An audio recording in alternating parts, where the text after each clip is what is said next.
This is what section 16, and the first question in your prelims will come from the abatement of an offense. So which section deals with the abatement of an offense?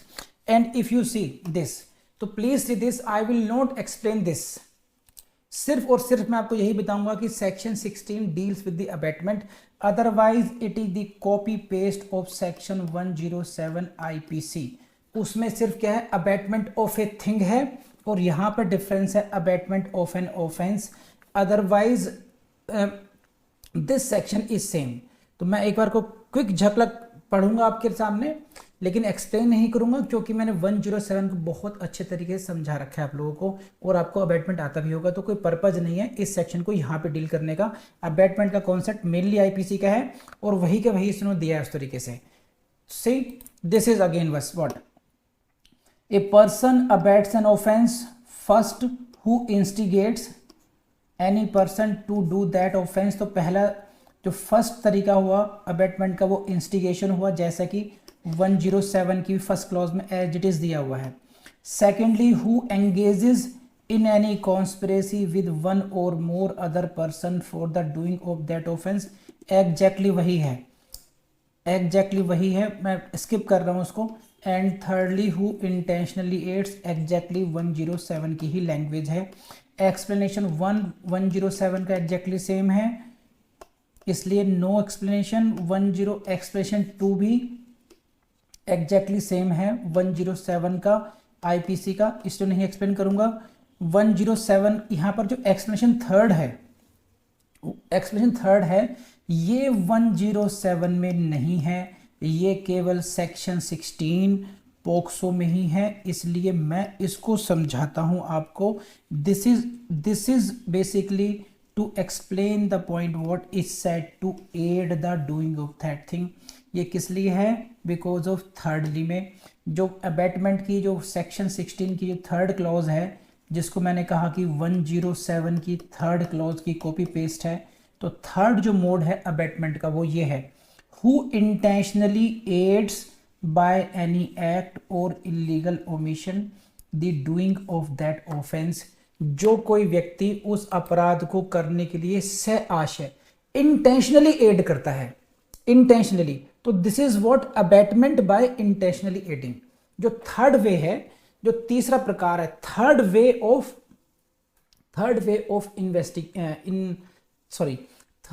Of abetment. Abetment can be done through 3 modes. Abetment 3 तरीके से हो सकता है. Number 1 है instigation, number 2 है by engaging in conspiracy, and number 3 है intentionally adding. तो इसी को एक्सप्लेन करने के लिए जो है एक्सप्लेनेशन है थर्ड, आपको ये पढ़ना है. बाकी सब 107 का जैसा है, क्योंकि एक्स्ट्रा यही है, तो मैं केवल इसी को करूंगा कि इंटेंशनली एड कब कब कहा जा सकता है. तो please go to explanation third. ये पढ़िए, आप देखिए, इन शब्दों को ध्यान से पढ़िए अच्छे तरीके से. whoever एम्प्लॉयज, इन शब्दों को मार्क कर लीजिए. एम्प्लॉय मीन्स अपने यहाँ नौकरी पर रखना. whoever एम्प्लॉय, हार्वर्स यानी कि छुपाता है, रिसीव्स और ट्रांसपोर्ट्स. तो ये 4 काम कौन कौन से, whoever एम्प्लॉयज, हार्वर्स, रिसीव्स और ट्रांसपोर्ट whom ए चाइल्ड. जो कोई किसी बच्चे को एम्प्लॉय करता है, हार्वर करता है, रिसीव करता है, ट्रांसपोर्ट करता है. सही है. तो these are the 4 activities, 1, 2, 3 and 4. These are the 4, employ, harbours, receives और ट्रांसपोर्ट. जो कोई भी किसी चाइल्ड को एम्प्लॉय करता है, हार्बर करता है, रिसीव करता है या ट्रांसपोर्ट करता है. ठीक, कैसे करता है, बाय मीन्स ऑफ.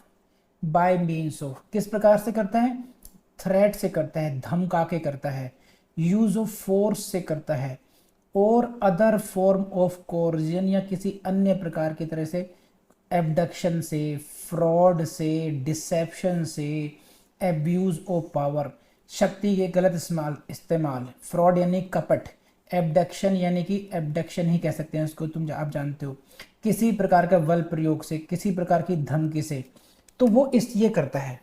अब इसको अगर आप ऐसे पढ़ोगे ढंग से, whoever bye means of this, इस प्रकार से इन माध्यमों को अपना करके क्या करता है, एम्प्लॉय हार्वर्स और रिसीव्स और ट्रांसपोर्ट्स ए चाइल्ड। ठीक है, बोला हाँ या ना बताइए। और इसमें एड ऑन क्या हो जाएंगे, पोजीशन, वल्नरेबिलिटी, इस तरीके से। तो ये किसी भी इन जो माध्यम दिए गए हैं, जो मीन्स दिए गए हैं, किसी भी प्रकार से बच्चे को एम्प्लॉय करना, हार्वर करना, छुपाना, रिसीव करना या ट्रांसपोर्ट करता है इन माध्यमों से, धमकी के द्वारा, धमकी के उस पर उसको रिसीव करना, ट्रांसपोर्ट करना, बच्चे को एक जगह से दूसरी जगह भेजना, या कोई बच्चा आपको डिलीवरी दे रहा है, आपके पास बच्चे को भेज रहा है, उस बच्चे को रिसीव कर रहे हैं आप, उस बच्चे की हार्बरिंग कर रहे हैं आप, उस बच्चे को आप कहीं ना कहीं एम्प्लॉयमेंट पे ले रहे हैं आप ये।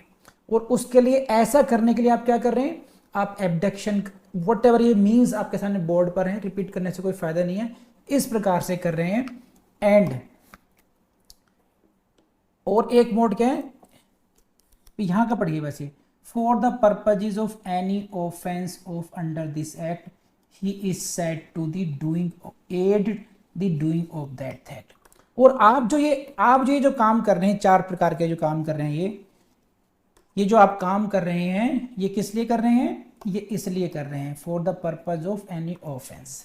तो अब मैं आपको समझाता हूं इसमें क्या है, मेनली क्या है कि इफ़ यू आर, आपसे यहीं से क्वेश्चन आपके प्रीलिम से पूछेंगे, if you are employing a child, if you are harbouring a child, if you are क्या सब था, इफ़ यू आर रिसीविंग और ट्रांसपोर्टिंग ए चाइल्ड, अगर आप इन चारों में से कोई एक भी काम कर रहे हैं, एम्प्लॉइंग, हार्बरिंग, रिसीविंग और ट्रांसपोर्टिंग, कैसे, for the purposes of any of the offences under this act, इस एक्ट में जितने भी ऑफेंस दिए गए हैं, whether use of pornographic purpose हो, सेक्सुअल असॉल्ट हो, पेनिट्रेटिव सेक्सुअल असॉल्ट हो, सेक्सुअल हरेसमेंट का ऑफेंस देखा आप लोगों ने, कोई से भी ऑफेंस के पर्पज के लिए इस एक्ट में, यानी कि पोक्सो एक्ट के अंतर्गत दिए गए किसी भी अपराध के उद्देश्य के लिए अगर आप ऐसा करते हैं, एम्प्लॉय, हार्वर्स, रिसीव और ट्रांसपोर्ट, और किसी भी माध्यम से करते हैं, वो ये रहा, थ्रेट से करते हैं,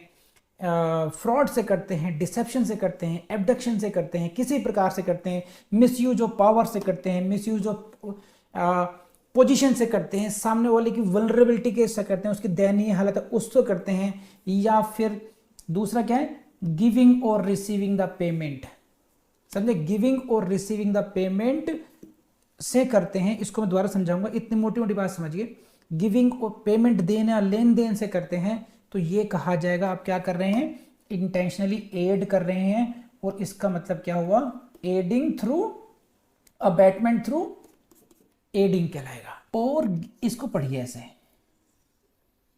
और गिविंग और रिसीविंग पेमेंट्स, गिविंग और रिसीविंग पेमेंट्स और benefits to achieve the consent of a person having control over another person. तो एक व्यक्ति है accused A1,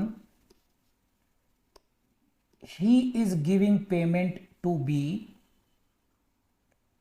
this B is having control over Z, got it? So if you are giving or receiving payments to B who is having control over third person, and you just, why you are giving payment, because you want to get the consent of this person, किसी तरीके से इसकी consent मिल जाए।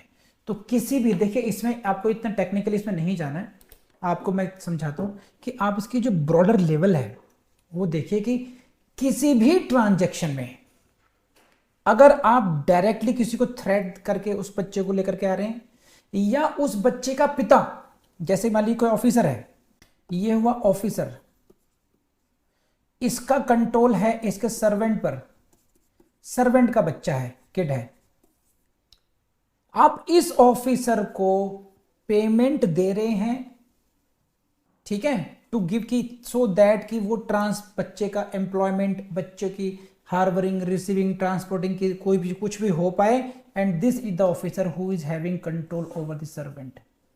समझे? तो अगर ऐसी स्थिति भी है, then if even if you are giving और टेकिंग मनी, अगर ऑफिसर खुद रिसीव कर रहा है मनी या आप पैसे देकर ऐसा काम करवा रहे हैं, तो तब भी ये कहा जाएगा कि you are aiding, it means you are committing abetment through aiding. तो ये आपको मैंने समझाया था कि अबेटमेंट कैसे हो सकता है, थ्रू इंटेंशनली एडिंग से भी हो सकता है, और एडिंग का एक तरीका बताया गया है एक्सप्लेनेशन थर्ड में कि employment, harbouring, receiving, transporting of the child for the purpose of any of the offences. तो ये है आपका व्हाट, सेक्शन 16। तो मैं इसको अब समराइज करता हूं दोबारा।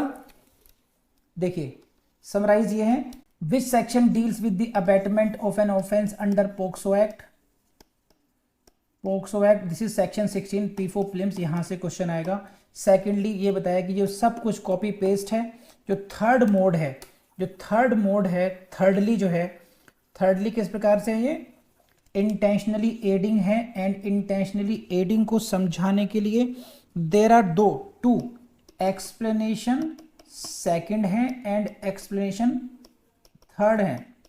These are two explanations. Explanation second is already 107 में हम लोग आईपीसी में पढ़ चुके हैं, that is why I did not explain it. And this is what expression third, इसमें 4 बातें आती हैं, 1 2 3 4, और वो 4 क्या हैं, 4 हैं ये, ठीक है, एम्प्लॉय, हार्बर्स, रिसीव और ट्रांसपोर्ट्स। तो आई बिलीव आपको समझ में आ गया होगा। This is what section 16।